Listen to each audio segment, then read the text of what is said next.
if we're working with a tenant or a buyer, they got to go through us before they get directly to the landlord. Right. And then a lot of times, for us, where we make our money is we build our reputation. The landlords and the sellers, they'll really value our opinion. So on a true triple net lease, landlord pass pretty much all expenses off to you based off your pro rata share of the center. Now, if I got a fitness center, got 5 to 8, 7,000 square foot on a 20,000 center, I'm getting majority of that cost. Yo, you've been there for 15, 20 years. Like that's the point where the landlord has a great tenant. You've been there, you've been paying rent. At what point should you be asking for TI now?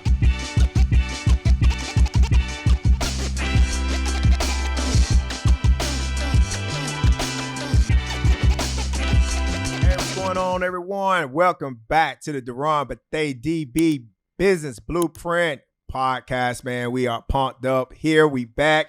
I got my man, Laren Eustace, in the building. He is with CBRE, a brokerage here in Hawaii, man. And today, what we're going to be talking about, we're going to be focused out. I'm going to be carving out, and we're going to go deep into this, what we call the LOI, the letter of intent. And one of the things that we do here at the DB podcast, we talk about building businesses so you can grow those business, scale those businesses, so you create generational wealth for your kids and their kids for many, many generations to come. But the most important part of doing businesses, opening businesses, no matter where you at, is making sure you get this piece right. And that's the LOI. So welcome, Laren. How you doing, brother? How you doing, man? Doing well. Honored to be here. This is my podcast guest debut. Okay. So thanks so much for having me on, and look forward to talking a little more about the LOI, which is kind of the meat and potatoes of a lot of the negotiations when you're trying to get a space for rent and you're trying to open up that franchise. This is where you kind of negotiate a lot of the salient deal points when you're talking about lease term, base rent, parking, free rent, all that stuff, sort of stuff. all that good stuff. Yeah. So we talking about before we even jump in it, right? We still talking about your job is you're a broker, right? Mm-hmm. A lot of people that's watching this, they know broker, real estate agent, and there's different asset classes, right? You got retail, you got multifamily. You want to break that down to types of different brokers and agent. How's that different? You want to give a little bit about that? Yeah. So as a commercial real estate agent, very similar to like if you were to go into like the medical practice where you have a pediatrician, you have a dentist, you have an orthodontist, whatever. Same thing with brokerage. You'll have people who are retail specialists, people who do strictly office or multifamily or industrial. So me personally, I've kind of been all over the map. It's a little different here in Hawaii. There's tends to be more people who are generalists. So I have experience in all different asset classes, mostly on the industrial and multifamily side, but been doing a little bit of retail with Anytime Fitness and some of my other clients as well. So no, that's awesome, man. Hey, so Laren, man, so you're young, you're motivated. I met you a couple of years ago. I've been working with so many, brokers. I love brokers that are just, all about, just trying to make sure we get the right deal, turning over every rock and all those things. And it seemed like that, the younger, I guess because y'all maybe got to come out and grind, but man, y'all really be busting y'all tail, versus these senior people that have all these relationships, accounts and things like that. So I see the difference because I have my multifamily broker, shout out to, use a couple of them in the mainland. But I also have retail brokers I've used, commercial, Texas, we're in Arkansas, we're in the Carolinas, and, Hawaii is different. It's a different animal. But I think that if you get a business here and you get the right deal and it's a win-win deal for you and for the landlord, it can be very, very great. Very, very rewarding. So with that being said, though, let's talk about, you, Laren, like, give me your background. Cause again, I met you a few years ago, right? Like how we came about and before then, what were you doing? Where were you at? Cause I know you was like baseball, right? Too as well, right? So, baseball. Let's talk about that. And then, I want to really, really get them the tools because listen, if you watching this, I wanted to make sure you subscribe to this, make sure you turn on the notifications because what we are doing is we are we giving you the blueprint. Things that, I didn't know, I'm telling you. Things that I have learned. I failed in this, and it cost me $500,000 on my first franchise. And I tell people I still got that. That's my lucky charm. So, but I'm here to make sure so that we can, teach people that's looking and watching this. You may get ready to think that you want to negotiate, and you may be looking to doing a cookie joint or a piece of franchise or whatever you're thinking about doing. Daycare, or if you're signing a lease, all right, on the commercial side, you're gonna want to know this, what we're talking about, right? So before we get into it, let's give us a little background on you. Yeah, so I grew up in the Chicagoland area, which for those of you who don't know, it's pretty much me saying I'm from the suburbs. So suburbs of Chicago. Played 4 years baseball at Indiana University, and originally aspired to play in the major leagues, and that was one thing that I really strived for, and for the first half of my life really worked towards, and got into commercial real estate. Actually, I was a finance major in the business school at Indiana, and then about halfway through I realized, a lot of it, some of the theories that we were learning, I felt like weren't super practical in finance. We learned the ideal risky portfolio theory or the Black-Scholes, and I didn't think it was practical. So I really liked real estate, because you can see it, you can touch it, you can feel it, and ended up studying that in school, and made my way out to Hawaii. Originally in 2017, we played University of Hawaii in baseball for a 4-game series. Okay. And just fell in love with the islands here. And who won? We're gonna skip that now. We won 3 out of 4. Okay. We won 3 out of 4 against UH, and we were gonna win the 4th, and we ended up losing, I think, in the 8th or 9th inning. So right. But yeah, my uncle, he was in between renters at his condo that he had in Honolulu, and allowed me to stay there for the summer. And once I graduated and the pro ranks and the pro baseball career didn't work out, I decided to move here to Hawaii and eventually become a broker. Got my first interview. Actually, my auntie's a property manager at Cheney Brooks, Cushman Wakefield. Yeah. So got me an interview with a couple of the brokers over there. So when I met you, I know you was with before CBRE. You was with Cush. It's called CBI. It was CBI, a smaller boutique firm. Yeah. Okay. Yeah. Yeah, because I remember this guy. I was like, man, it was this guy, hit me in my inbox, my Facebook. It's like, hey, you want to, you was reaching out. You was trying to grind, build your relationships. Yep. All right. So before we talk about that, because now we know you with CBRE, right? And I'm going to get a little bit into it. But we want to talk about relationships because, doing deals in Hawaii is different than doing deals in the Carolinas, Texas, all these other places. Again, we've been very blessed, been successful inside the fitness world of franchise. And when I came here and I did my first deal, that's how I got my mentor, Steve Matter, CEO MW Group. Great guy, phenomenal, love his family. This guy, just has wrapped his hand around me and put me and gave me opportunities that, I probably wouldn't be where I was at as far as the growth and the relationships with the lenders, the bankers, the brokers, and if it wasn't from him. So, again, shout out to Steve. If those of you coming to Hawaii Millionaire Mindset, Steve will be in the building. Also, the mayor too as well.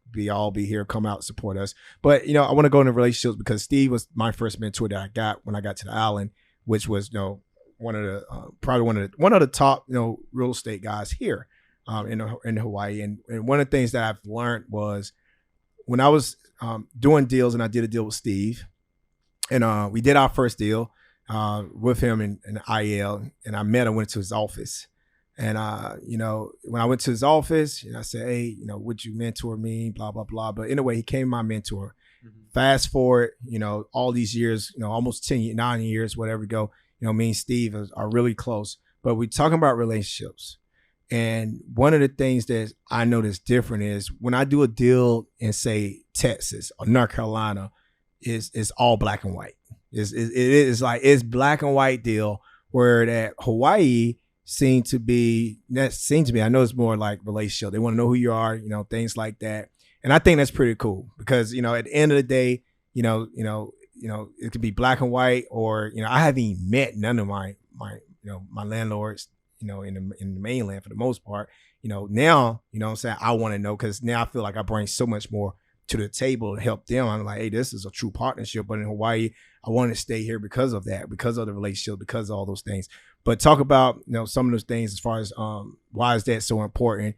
A market like Hawaii, right? It's hard, it's tough, cap rate crazy, expenses, triple net. Why is that important? Somewhere like Hawaii, where there's not a lot of land and continue to grow businesses. Yeah, it's super important. Relationships in real estate in general, relationships, super important. In Hawaii especially because it is a small island. You got the coconut wireless. If you burn enough people, pretty soon your deal flow is going to be non-existent. Right. So here in Hawaii, a lot of times as brokers, we're the gatekeepers for the landlords if we're representing a landlord or if we're representing a seller. So if we're working with a tenant or a buyer, they got to go through us before they get directly to the landlord. Right.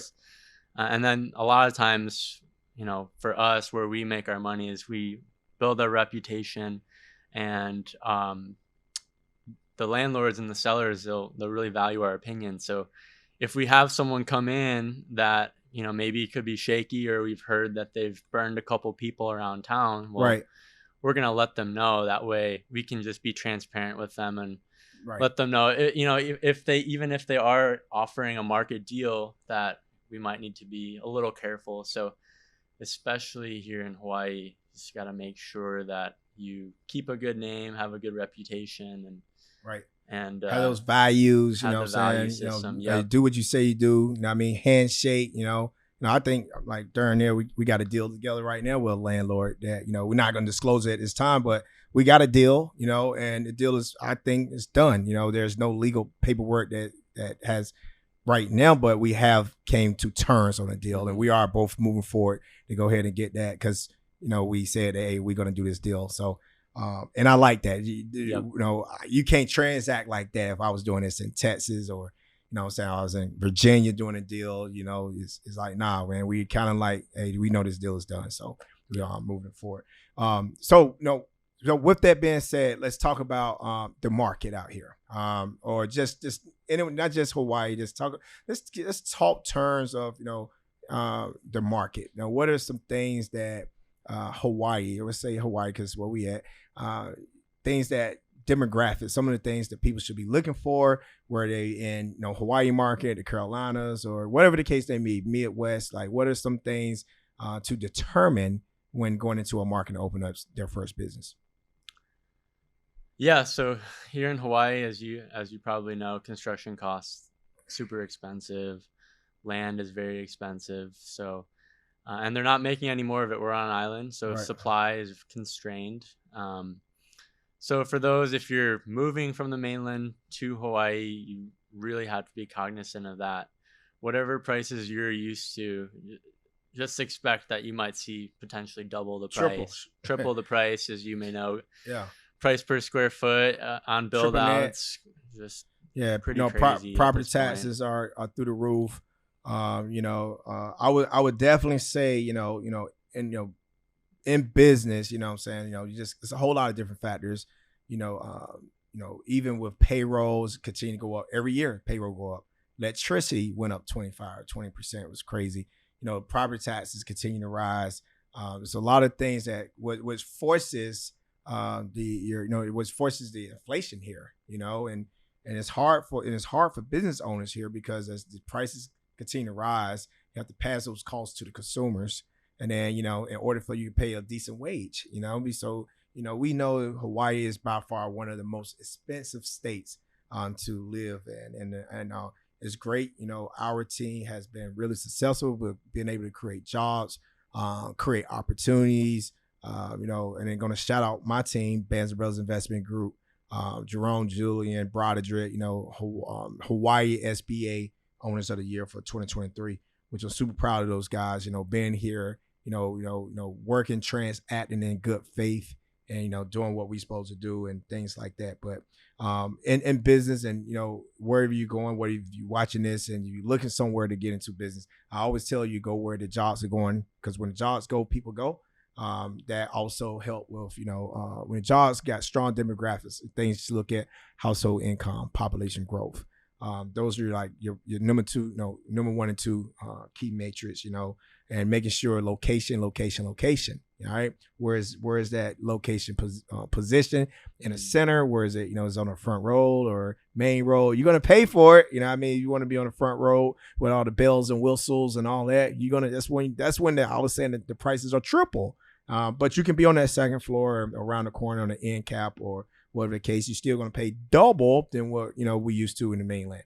But, with that being said, I want to give everyone that's watching this, I want to give them some jewels. And I want to get into this LOI, letter of intent. Those of you that currently right now that you are in business or going in and you're looking to grow and scale your business, or are you looking to get into business, you want to make sure you get this right.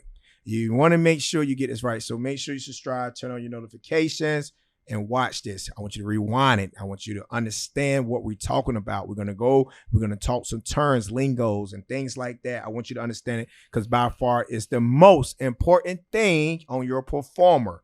It's going to be the most important line item on your performer in your expense category. And that is, how much do you pay for rent and what is your triple net cost? All right. So we know what rent is, triple net. All right. That may be something new for y'all. So we're going to jump into it. So the LOI, again, these are the key deal points on a deal. When you get a lease is about, I've seen leases. How many pages have you seen? I've seen like up to 80, I think is the longest I've seen. Yeah. So on average, at least about 60, 80 some pages. Yeah. So it's a lot of legal right. language stuff that is over my head, over my expertise. That's why they pay the attorneys. Yeah, we pay attorneys to go over this, and the landlord really, they got the weight, right? You know what I'm saying? Like, you're gonna do the deal, you're gonna negotiate. We're doing right now back and forth. I got right now, like, I'm in growth mode right now. So I just got out of the military. So I'm working, LOIs every single day. I submitted a $26 million LOI. I got 2-3 LOIs going out right now for Anytime Fitness. I got 3-4 more going out right now for Treasure Studio. So I'm currently actively transacting, right? I'm in that growth mode. So, but I know that's the most important part.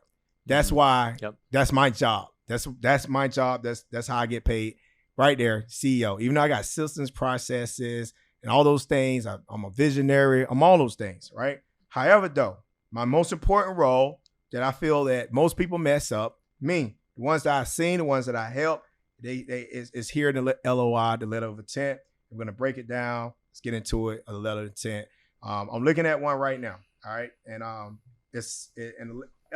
LOI can be anywhere from 1 page, 2 pages, 3, 6, 7 pages. But let's talk about some of those key things. So mostly, let's talk about some of those deal terms, like deal points. So what are some of the things on the LOI, and let's talk about them, and let's dissect it. Yeah. All right. So the LOI typically is what goes back and forth between the landlord and the tenant before a lease gets signed, and they do that because it's going to be more of the meat and potatoes of the deal points, what's going to make or break a deal. So it's more abbreviated that way. With a lease, it's 80 pages, right? If we were going back and forth with a lease, however many times we do with an LOI, it would take a really long time, because then you would be not only negotiating the deal points, you'd be negotiating all the legal language as well. Right, 100%. So with the LOI, it's more abbreviated. You go over just more of the big meat and potatoes type. Right. The lease term, the free rent period, the base rent, what's included in your operating expenses, whether there's an operating expense stop, because sometimes with CAM it can go up exponentially sometimes. Yep, So for as a absolutely. tenant, you might want to negotiate, an expense stop. You'll talk about, what else am I missing? Parking, if there's parking, Parking, you got percentage parking, rent, percentage, if it's a HVAC, retail, you know what I'm saying? All those HVAC. things. So it's a lot. And we're gonna go through it. So let's go back to the beginning, right? First thing you mean, what is the term, right? What is term and what is base rent? So what are you seeing? What do you recommend, someone that's getting into business when you think about term and base rent? Obviously, base rent is, do you want to explain what's base rent, what's triple net, what's camp? Like, what do those terms mean to someone that's watching this? Yep. So for the lease term, that is how long you'll be leasing whatever space it may be. It might be, and within a shopping center, it Yep. might be a base yard for industrial. It could be an office space. And then the lease term is how long you're going to be leasing that out for. Base rent, or do you want to Yeah. over? So with that, with the term where it say, all right, 5 years, 7 years, 10 years, again, based off two things.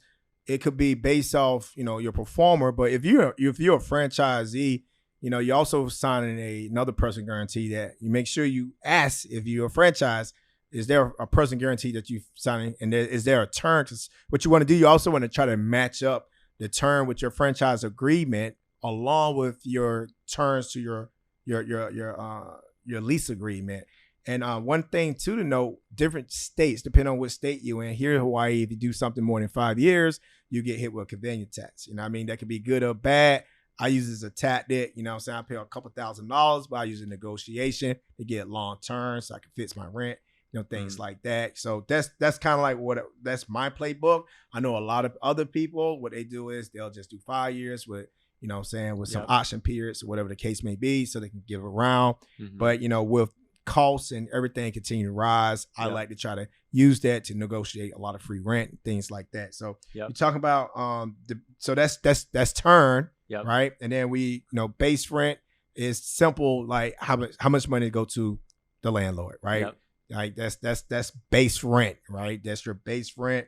And then one of the things is triple net. So let's talk about triple net. What is triple net, Cam? All those things like that. Okay. And I just want to touch on one more point on the lease term too.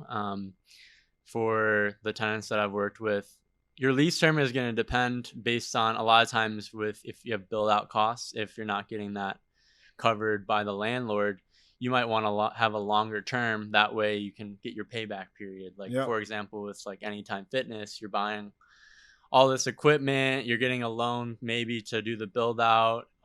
So you want to have, maybe instead of a 5-year term, you want a 10-year term. That way you can lock that in. And if you would want something longer, we would recommend usually going with an option on the lease term. So that's and the option is, once the term ends, you normally have a time period to exercise the option to lock in like 5 more years, something that was already negotiated, 5-10 years ago. All right. So and make sure you look at your lease, because sometimes they'll have a clause in there. So you got to do it in 6 months, 12 months. And you're like, oh man, you got to get to the end. I want to, no, you missed your option period. You know what I mean? So, that's something too to make sure you are looking at, you covering that. But keep on pushing it. Like, that's good. I'm glad you brought that up. So that's real good. And then the triple net and cam. Let's do it. Triple net and cam. So that would go over basically who is responsible for things such as property insurance, maintenance, water, utilities, just overall, if you have to maintain the exterior of the building. Sometimes if you have like an absolute net lease, they would have to also maintain the exterior, the roof, all that sort of, the HVAC and everything. So that's one thing you can negotiate, and that's something that would be negotiated usually in the LOI stage. Absolutely. And one of the things that, when we looking at, that common area maintenance, right? I always try to put a cap on cam, controllable cam. All right. Most triple nets, you can't really control the property taxes, insurance. But I do try to put a cap on my cam, trash, landscaping, and all this other stuff like that. Like, I try to put a cap. In fact, I was doing a deal. I just closed a deal for Treasure Studios, and brand new, beautiful center. They leased out all these spaces. And he said, I'm coming through. I'm like, yeah, I need to cap my cam, and not, they not knowing that, I done, I already had issues with cam. In fact, the week before the call, those my old landlord sold to a new landlord, and they come in and got this, in a year. I'm like, what's up, man? This thing like $4,000 or $5,000 difference. And I said, send me everything. Send me the reconciliation report. Send me the reports. Let me peel the onion back and let me look at it. And there go it. You know what I mean? Like controllable things that shot up. The old landlord. You know what I mean? Pretty much. Didn't tell this landlord, whatever the case may be. So we had to go in there and we had to pull the lease out, and it saved us a few $1,000s. And that was not the first time. So it has happened. So I told this current landlord, I said, listen, I understand. She said, Dearonne, there's no one in the center that has a cap and cam. I said, well, there's no Dearonne in that center because I got to have a cap and cam. I mean, I'm dealing with it right now, Then I had the issues with, again, controlling those costs, because on a true triple net lease, landlord passed pretty much all expenses off to you based off your pro rata share of the center. Now, if I got a fitness center that got 5,000 to 8,000, 7,000 square foot on a 20,000 center, I'm getting majority of that cost. 30, 40, 50% of that cost is coming to me. So I want to make sure that I am truly protecting that cost in that. So triple net cam, you want to make sure, you understand that. I call, me personally, I say cam is scam. You know what I mean? Because that's why at the end of the year, when they send me those reports, I'm like, let me look at the reports. That's something me as a CEO, I like looking at what was projected, what was their actuals, did our increase by 5%, did it increase 3, 10, 12, 15, so that we can make sure we can control costs. Because again, this is a business. Once you sign these deals, you locked in. Me personally, this deal right here is worth 120 months that I'm doing. I always do 10-year deals. So I can do 10-year deals with 5 years to lock me into a deal for 20 years. All right. And for 20 years, I always try to do 20-year deals. I'm actually in the middle of trying to negotiate some of my new stuff, trying to be even longer, 30 years, because I'm always thinking about generational wealth. I'm always also, how can we control these assets? How can we get first right of refusals so that when the landlord is getting ready to sell, I want to be first in line to be able to purchase it. So, all right. So we went over triple net. The next thing you talked about a little bit, you just mentioned it. It's one of those things that, again, landlord's not going to probably tell you unless they reposition the building or it is a new commercial space. They get concessions. We call them TI, tenant improvement allowance. So let's get them the scoop. Let's drop some jewels on tenant improvement allowance. What is that? What does that mean? How do someone goes about getting it? Why is it important? How does it affect their base rent? Because we know when you get money from it, you're going to pay a higher cost, but you also be less money that you go to the SBA or you go into the bank to get this money, and goes from there. Go ahead. Yep. So you hit it right on the head. So a lot of times landlord will give a tenant improvement allowance as a way to offset some of the startup costs that you may incur as a business owner that's renting a space out. So if we go back to the Anytime Fitness example, maybe a landlord will give you a certain percentage or certain amount per square foot to allow you to build out the space to the way that you want. Because typically for many businesses, they're not starting and hitting the ground running from day one. It takes them a while once they lease the space out to actually get that business running through the space. So typically the landlord will do that. And sometimes the landlord will pack that into the base rent, right? Or they'll do a graduated base rent schedule based on, whatever your ramp up period may be. Effectively, yeah, it is like a loan from the landlord for you to build out the space. And one of the benefits for a landlord too is they look at it as it's their building, right? So they're investing money into their own building, and they hope even once the tenant vacates that space is going to be worth more because they're putting money into it. Right. So. And they get to write it off. Still, right. All those things. All those things well. Get it right. Yep. The tax benefits, depreciation, all those things. So I think it's really good, for sure. But let's talk about. So again, if you watching this, you want to know those things. I see so many people that we are helping that is currently in business, whether in business, real estate, whatever the case may be. They don't know about it, never heard of it, right? Yeah. And then I look at their rent, they paying market or more than market, and the landlord had TI and then get no free rent or anything. You know what I mean? Like, oh yeah, I do deposit, I might got 30 days free and that's it. No TI, paying above market rent. Like, that's a bad deal to me. All right. That's a bad deal. That's not a win-win situation. All right. I don't care. So, but if you don't know this, you're not going to know to ask. That's why we're doing this. This is why we're teaching it. And I want to go about, again, he said something. Said if you get TI, you get concessions from the landlord. The landlord is going to put that on their performer. And they're gonna put that on a performer. They're gonna say how much money do they want. And say for me, I always try to get anywhere from every deal I have done 1, 2, 3, 4 deals. 5 out of my last 4 deals, I was able to get about $100, right? So all my deals coming around $500,000 to $600,000 in TI that I'm getting, all right. But I know too is on the performer, I'm paying that on my rent, on my base rent. So what happened if you don't get TI? Because sometimes, normally, if there's a landlord, maybe this asset was passed down to family members, and they're say, we just holding this thing. We ain't trying to put a lot of money in it. They say, look, man, I don't, it may be almost paid for, or their cost bases are so low, but they don't have the cash. They probably don't want to refinance it or do anything. But it may be in a great location. You know what I'm saying? Some maybe be somewhere that may be gentrifying or whatever the case, and they want to hold it. The values just continue to increase. And they say, listen, man, like, I'll let you come in here, even though it's water dripping in front of here. But, I give you some, I give you some free rent.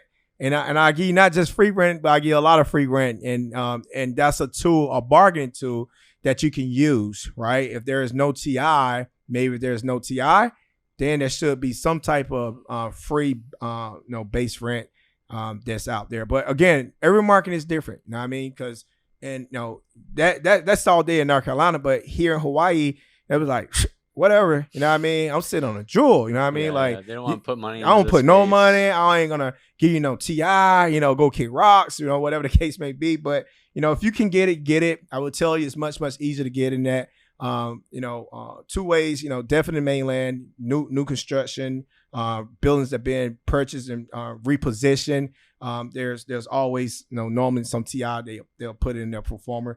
So they can be able to get it. And, those are some of the things that you should be asking for. So, So with all that being said, we want another term out there. It's called lease commencement. Lease commencement. I'm going to tell you right now, when I was doing businesses I'll probably look at, I don't know. It's countless. I have did so many deals and so many LOIs. And it took me a while to learn all these terminology and stuff like that, but I know it now. But lease commencement date, right? Yep. What is that? Why is that important? How do you negotiate it? You know what I mean? If you got to bill out or whatever the case may be. Let's talk about the lease commencement. Yep. So you have lease commencement and then you have rent commencement. So you have the date when the lease starts, and then typically the landlord will give you a few months free rent to help with moving costs if you're moving from one location to the other, or help with build out costs. That way you're not hit with your full on rent right away. And like what Dee said too, it's really, really important to know these things. And if not, I'm gonna give a plug to the brokerage community here real quick. Make sure you have a good tenant rep broker that can at least speak to all these things. Because that's a really important thing, is just having the communication with the landlord or the landlord's broker. Just because the landlord broker is nice, he still represents the landlord, right? 100%. So if you're not comfortable with talking all these deal points yourself, it's good to have someone that is a second pair of eyes, not just an attorney. Absolutely.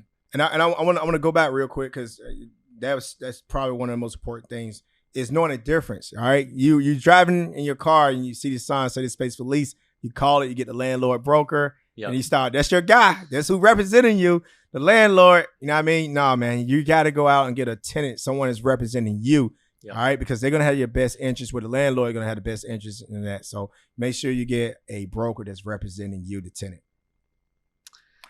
Yep. So going back to the lease commencement and rent commencement, and then sometimes those are negotiable things where you might get a lease commencement and then you pay just the CAM and then the base rent would start. Sometimes you get free gross rent where you're not paying the base rent or the CAM. You're just basically in the space for free, totally free. Yep.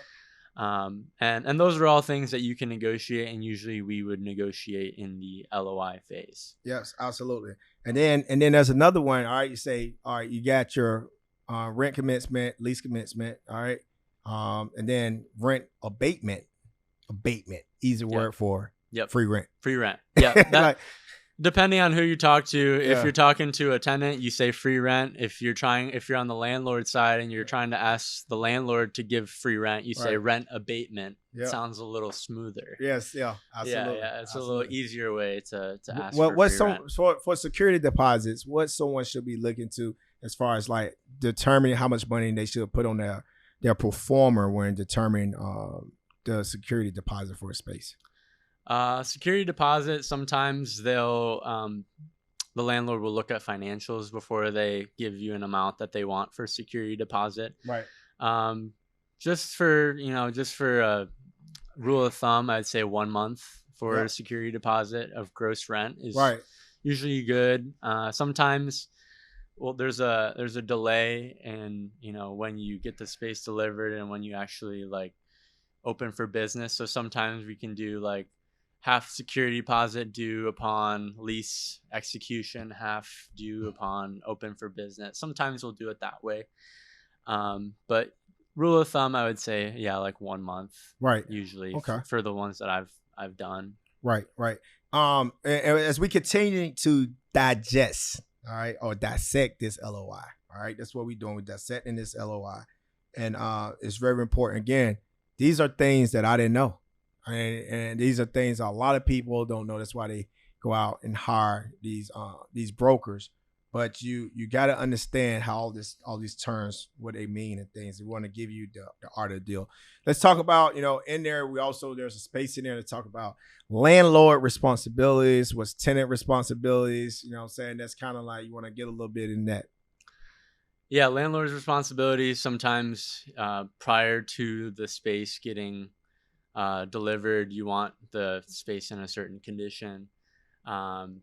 Actually, that would be kind of more like landlord's work, but that like would be more for someone who's more into the details. And also too, I'm not an attorney. These are just deals. These are deal points that we typically negotiate on a lease, and then we'll negotiate these things, and the attorney will make sure that all the language is ironclad, whether you're being represented by the tenant or the landlord. When you do so many, and we will get, again, you're not an attorney, but you're going to see when that lease leave and you go to the landlord, it's going to come back to you. You're going to look through it, and it's repetition, muscle memory. You know what I'm saying? All those things like that. Another thing too is HVAC.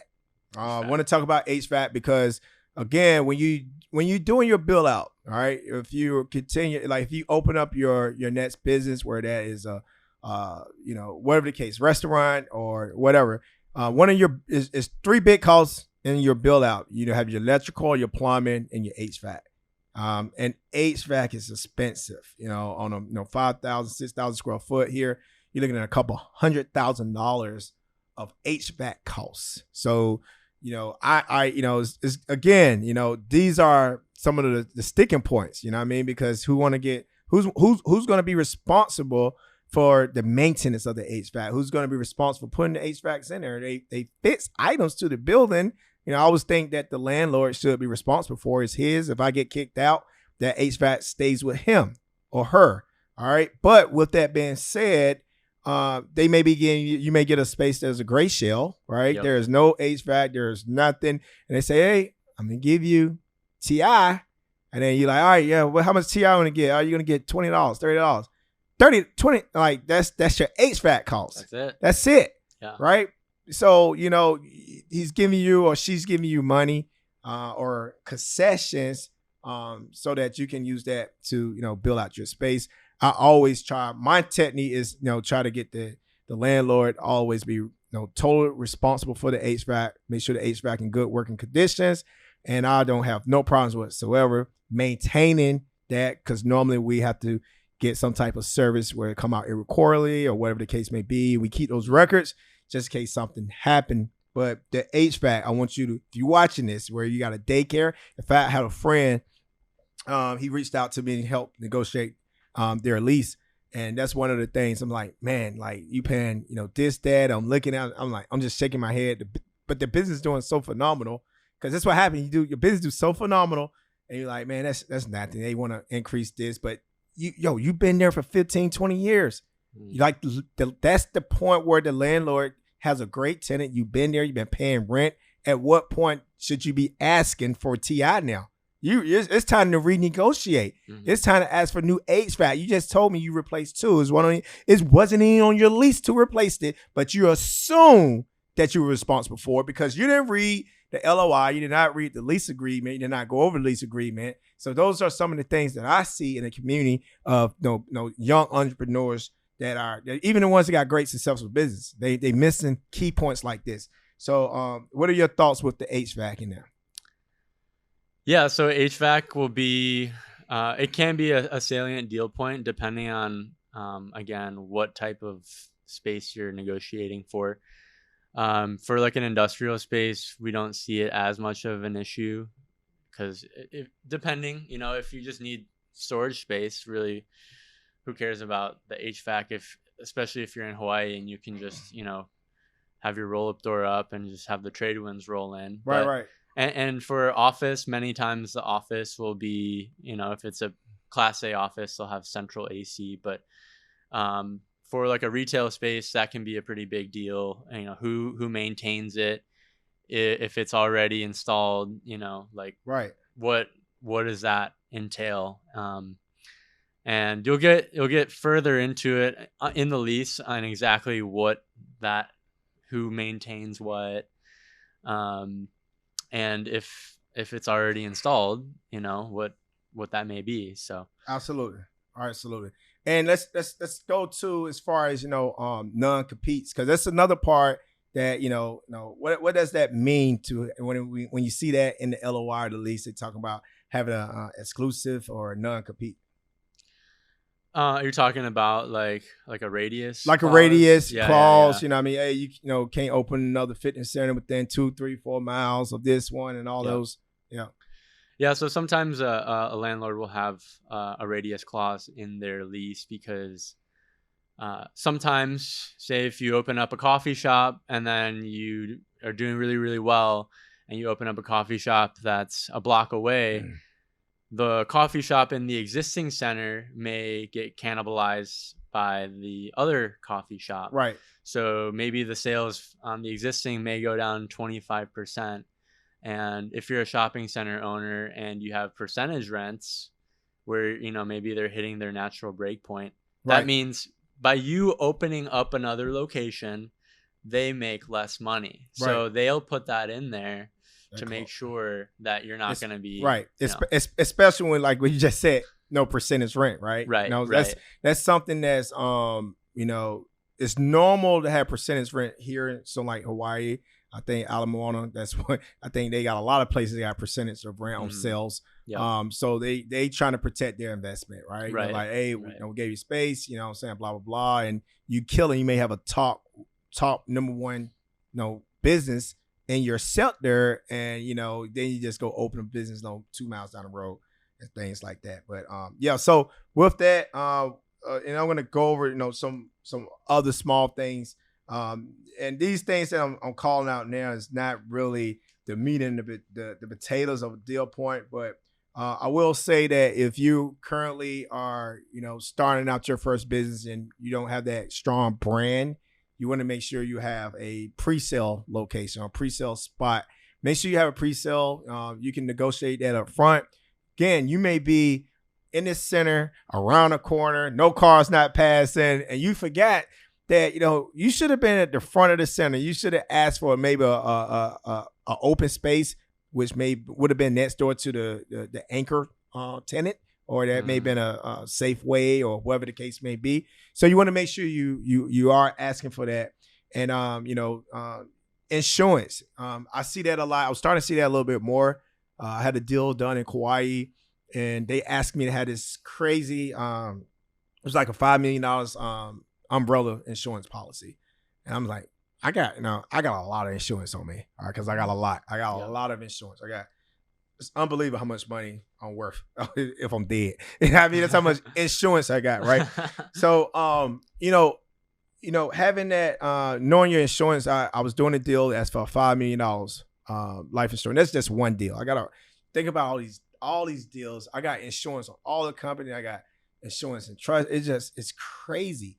And that's one of the things the landlord will require, different type of insurance. But that's another thing that's on your expense too, because you're going to be required to have insurance on you if you go into a lease, and you got to make sure it makes sense.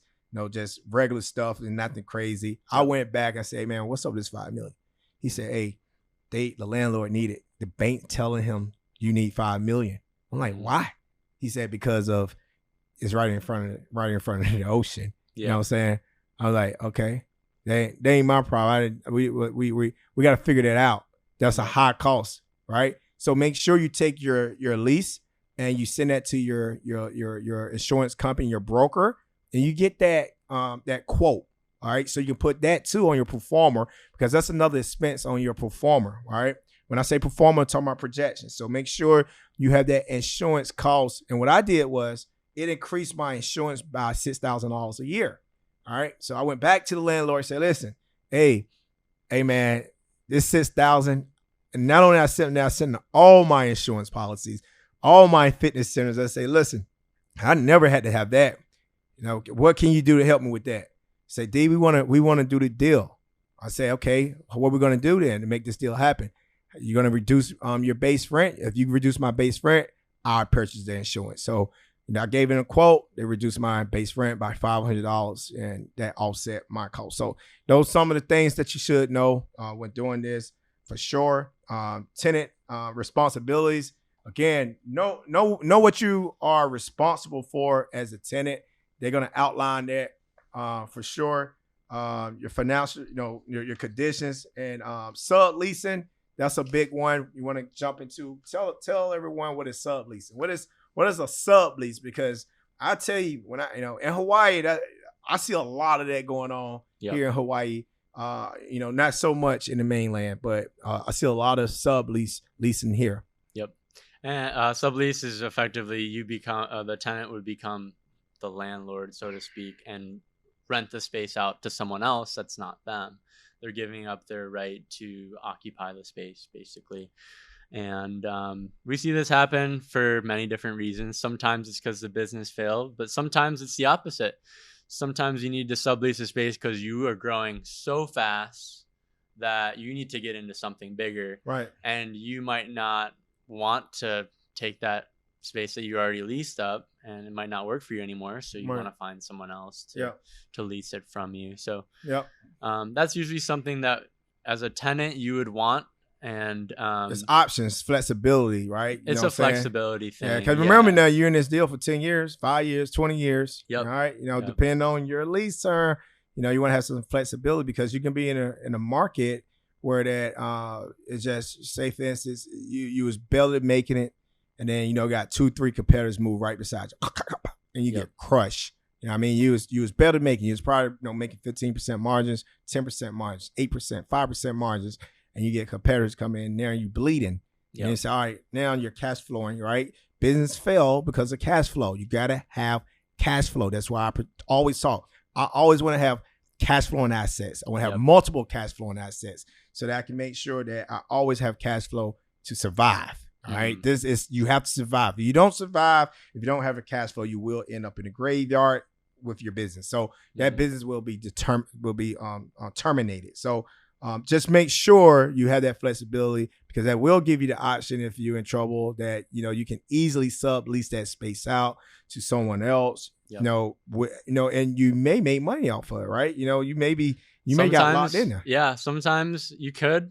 Most of the times it's just to cover this expense, or maybe you subsidize a little bit, just because sometimes when you do it, inside there, the landlord say, if you sublease it, I want some money too, right? If you make money. Sometimes they require you to share in the profits if you're going to be doing that. But that's a good clause to negotiate as well. Like we were saying too, even an exclusive clause. Say if you're a gym, you don't want three other the landlord to allow three other gyms to open, right? Or a 100%, coffee shop. 100%.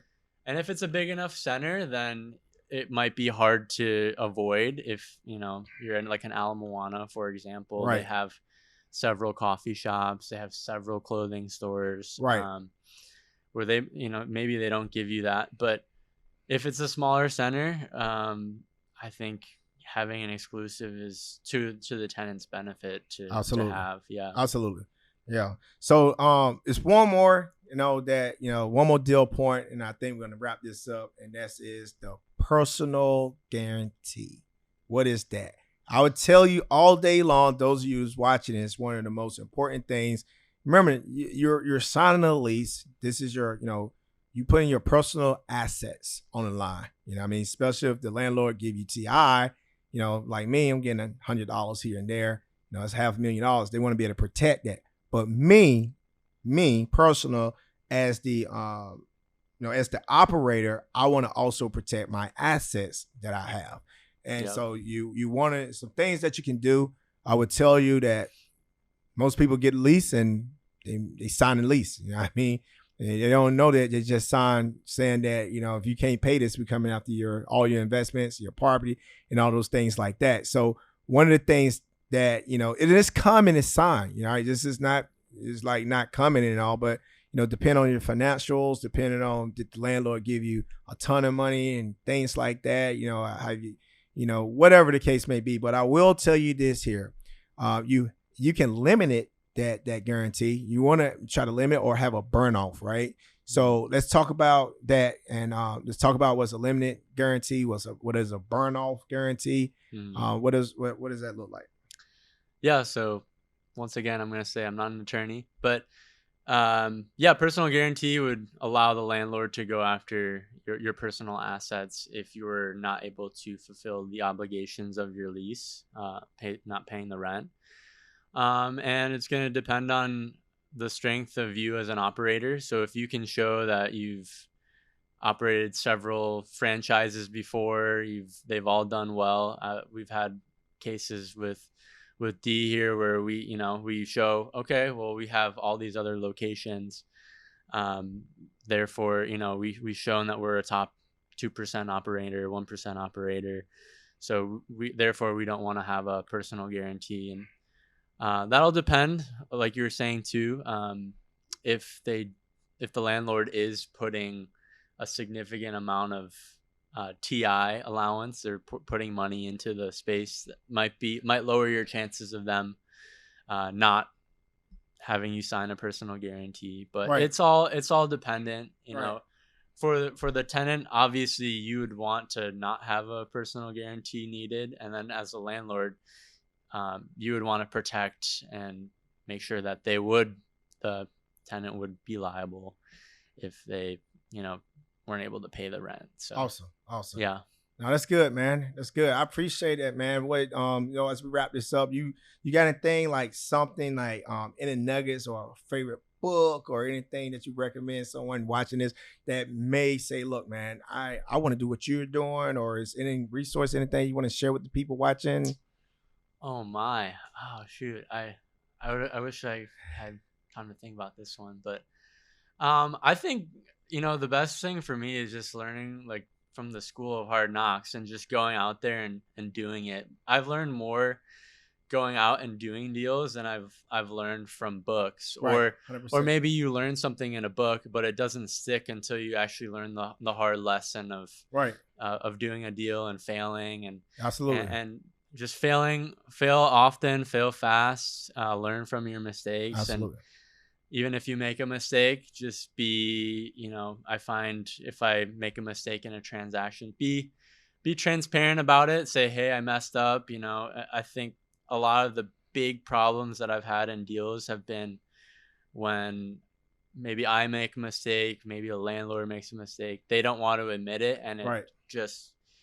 it ruins the sentiment of the deal. It ruins the trust, the relationship. And yeah, just be honest and transparent wherever you can be, and fess up to your mistakes. That would probably be my biggest. No, man, it's been great, man. It's been awesome. I know that again. You're young. I wanted to get you up here. I said, man, we got to get you up here, man, to highlight Mr. Laren Eustace, man. And it's been great to see you grow. I would tell you, keep on grinding. I know you know trying to get in that multifamily space. You're starting to work there a little bit more too as well.